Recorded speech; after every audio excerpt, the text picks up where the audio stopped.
जय मसीह की। Bible life podcast में आपको स्वागत करना चाहता हूँ। भजन संहिता 20 और उसका 7वां आयत, the book of psalms chapter 20 verse 7। किसी को रथों का और किसी को घोड़ों का भरोसा है, परंतु हम तो अपने परमेश्वर यहोवा ही का नाम लेंगे। Praise the Lord. पुराने समय में एक देश अपने अधिकार को, अपने ताकत को दिखाने के लिए उनके सैनिक बल दिखाए जाते थे। यानी उनके पास कितना रथ है, कितना घोड़े हैं, कितना सैनिक है, ये सब चीज़ों को देखकर एक राज्य का या एक राजा के सैनिक बल या उसके ताकत को वो डिसाइड करते थे, समझते थे। तो परमेश्वर का वचन इस आयत में कह रहे हैं, किसी को रथों का और किसी को घोड़ों का भरोसा है। यानी बहुत सारे लोगों को दुनिया के हिसाब से अपने ताकत जो है उनके पास, उसके ऊपर भरोसा है।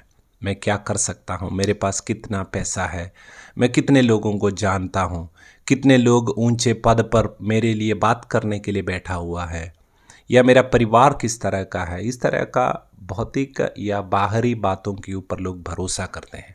कारण ये है क्योंकि दुनिया का तौर तरीका लगता है इन्हीं सब चीज़ों से आगे बढ़ता है। जिसके पास ये सब ज़्यादा है उनका चलता है, उनके लिए बहुत ज़्यादा काम होता है, और बाकी लोग दबोचा जाता है, उनको कुचल दिया जाता है, या वे लोग साधारण जीवन बिताते हैं। लेकिन परमेश्वर का वचन यहाँ पर दूसरा एक बल और ताकत का स्रोत दिखा रहे हैं। वे कह रहे हैं, परंतु हम तो अपने परमेश्वर यहोवा ही का नाम लेंगे। यानी भजन संहिता लिखने वाला व्यक्ति कह रहे हैं, जैसे बाकी लोग दूसरे चीज़ों के ऊपर भरोसा करते हैं, उसी प्रकार हमारा भी एक बल का स्रोत है, वो है परमेश्वर, वो है परमेश्वर का नाम। कह रहे हैं हम उस परमेश्वर का नाम को ही लेकर अपने कामों को करेंगे, वैसे ही हम अपने जीवन में आगे बढ़ेंगे। ये करना सिर्फ वही व्यक्ति कर सकते हैं जो परमेश्वर को जानता है, क्योंकि परमेश्वर अनदेखा परमेश्वर है। वो परमेश्वर को फिलॉसफी या थॉट प्रोसेस के द्वारा कोई भी डिसाइड नहीं कर सकते। लेकिन अगर एक व्यक्ति परमेश्वर के ऊपर विश्वास करते हैं, वो परमेश्वर को अगर जानते हैं व्यक्तिगत तौर पे, वो व्यक्ति को पता है मेरे जीवन में चाहे कितनी भी बड़ी मुसीबत आए, कोई भी परेशानी आए, मेरे लिए कोई मार्ग खुलना हो, ये परमेश्वर मेरे लिए काफ़ी है। हर एक बातों के लिए जीवन के परमेश्वर काफ़ी है। लेकिन इसके बावजूद ऐसा समय आता है जब हमें लगेगा परमेश्वर के ऊपर भरोसा करना बेवकूफ़ी है या उससे कुछ होता नहीं है। लेकिन एक सच्चा संत जो विश्वासी है, परमेश्वर के ऊपर भरोसा करते हैं, वो क्या करेगा? अपने जीवन में ऐसे मौक़ों पर भी जब उसके लिए कोई सहारा नहीं पहुंच रहा, जब उसके दिमाग में आता है कोई न कोई शॉर्टकट्स अपनाए, घोड़ों और रथों के ऊपर भरोसा करें, वो व्यक्ति वो बना रहेगा, वो परमेश्वर की ओर देखते रहेगा और कहेंगे परमेश्वर आप ही मेरे लिए उद्धार है, आप ही मेरे लिए छुटकारा है, मैं अपने तरीके में नहीं करूँगा, परमेश्वर आप मेरे लिए मार्ग खोले। Praise the Lord. रथों और घोड़ों के ऊपर भरोसा करने का मतलब आप अपने नॉर्मल तरीके में कुछ भी ना करें, ये नहीं कह रहे, बल्कि परमेश्वर से हटकर इन चीज़ों के ऊपर भरोसा करके उसी के द्वारा गलत भी हो उन चीज़ों को करने को दिखाता है।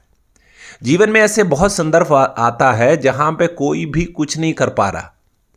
उस तरह के समय में भी हमें चुनना है, मैं परमेश्वर के ऊपर भरोसा करूंगा, मैं उसके नाम के ऊपर भरोसा करूंगा।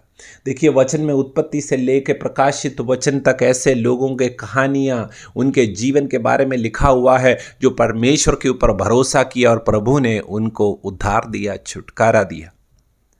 परमेश्वर के साथ हमारा जीवन ना कि सिर्फ हमें क्या मिलेगा ये सोच पर आधारित है, बल्कि इस सोच पर आधारित है कि मैं परमेश्वर का बेटा या बेटी हूँ, मैं अनंत जीवन के लिए उसके साथ जुड़ा हुआ हूँ।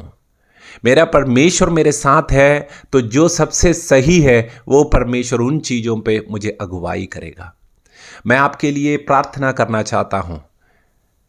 प्रभु जी खुदावंद यीशु मसीह नासरी के नाम में ये भाई बहन प्रभु के दास, इनके साथ मैं प्रार्थना करता हूँ, इनके जीवन में रथों घोड़ों के ऊपर भरोसा करने के लिए शायद बहुत ज़्यादा टेम्पटेशंस आए होंगे, लेकिन आज प्रभु उनके जीवन में बहुत मुसीबतों परेशानियों के सामने होंगे, लेकिन कोई रास्ता नहीं दिख रहा। मदद कर कि प्रभु वे समझ पाए मैं परमेश्वर के ऊपर भरोसा कर सकता हूँ। प्रभु मैं धन्यवाद करता हूँ, आप उनके लिए मार्ग खोलेंगे, आप उनके लिए उद्धार को प्रकट कराएंगे, आपकी आत्मा उनके जीवन के अंदर कार्य करेंगे। प्रभु जी खुदावंद आपके हाथों में सौंपता हूँ, इनके हर एक जीवन के हिस्सों में, नौकरी, बिजनेस, उनके सेवकाई, उनके फैमिली लाइफ, हर एक चीज़ों के अंदर प्रभु आपका नाम, आपका सामर्थ काफ़ी है। हम उनके ऊपर, आपके ऊपर भरोसा करते हैं प्रभु। यीशु के नाम में इनको आशीष करता हूँ, इनके लिए आज का दिन बहुत आशीषमय जीवन होने पाए, यीशु मसीह नासरी के नाम में, आमीन। अगर आपको ये पॉडकास्ट पसंद आया तो ज़रूर सब्सक्राइब करें, और किसी को अगर इससे फ़ायदा मिलेगा तो आप ज़रूर इसको शेयर भी करें। God bless you, praise the Lord.